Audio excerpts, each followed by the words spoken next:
Hi, my name is Mike Conley, owner of Property Management Inc. here in Fremont. And we're going to take a couple minutes today to talk about what it's like to own a rental home from an investment standpoint in the city of Fremont. Let's look at some pros and cons, starting with the pros.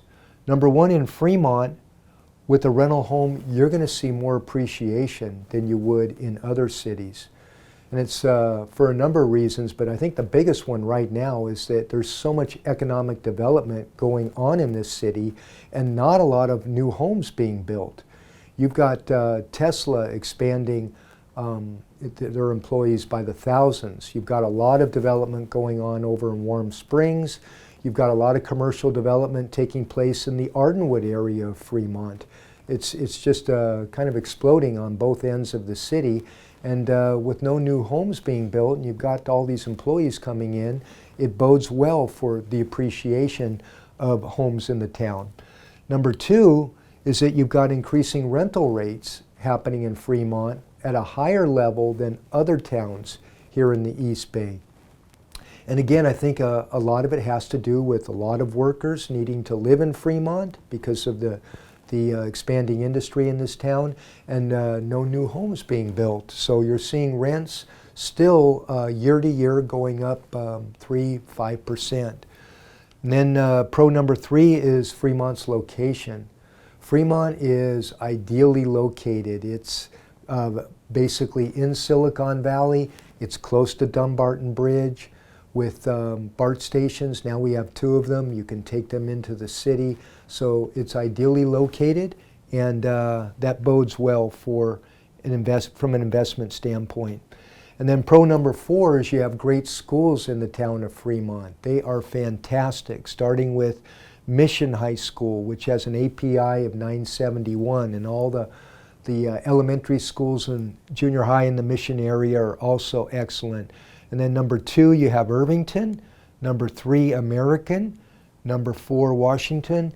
And bringing up the rear is Kennedy. But even a home in the Kennedy School District still is going to enjoy an excellent API score. So these are all excellent schools here in town. And that bodes well from an investment standpoint, because when we see the highs and lows of the real estate cycle, people that still put a high premium on their kids' education are going to want to live in Fremont.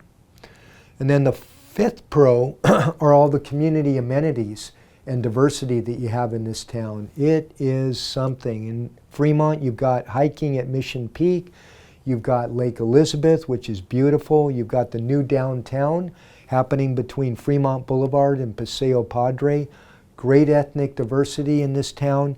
You've got a rising number of millennials moving into the city of Fremont. You've got coffee houses on every street corner, 2 BART stations, and a wonderful climate. All make Fremont a desirable place to live. Matter of fact, an organization called Wallet Hub did a survey of all cities in the Bay Area, and they found Fremont to be the most desirable among the people that live here. So now let's look at a couple of cons happening in Fremont. Number 1 is that your cap rate is going to be lower with your rental home in Fremont than in other cities.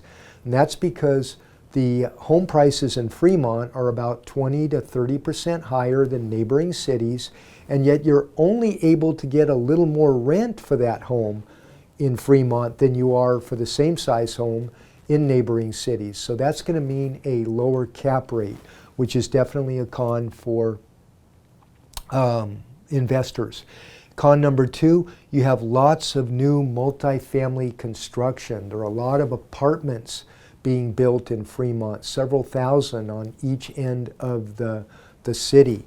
And that is going to be competition for those investors that have an older townhome or condo, because you're competing against apartment complexes with pools and gyms and Wi-Fi, and it's going to push back on rents for older condos and townhouses, which is maybe a reason to transition from a condo or townhouse into a single-family home, because there's no single-family homes being built right now in the city. And the con number 3 is that we don't have rent control in Fremont, but we do have a rental ordinance. Its abbreviation is RIDRO, and basically it states that you have to give a tenant the chance to mediate any rent increase. And then there's also some stipulations on number of rent increases that you can give a tenant. The ordinance is not a deal breaker, but it is something that you have to be aware of and you have to navigate. If I had to give Fremont a grade in terms of investing in a rental home in this town, I would give it an A-. It's excellent. And so I personally only manage real estate with my company, but my brother Tom, who's worked in Fremont for 30 years, knows the town like the back of his hand. He's a broker that deals specifically with buying and selling of investment property and 1031 exchanges. I'd love for you to talk to him. So thanks for watching. Good luck and good business.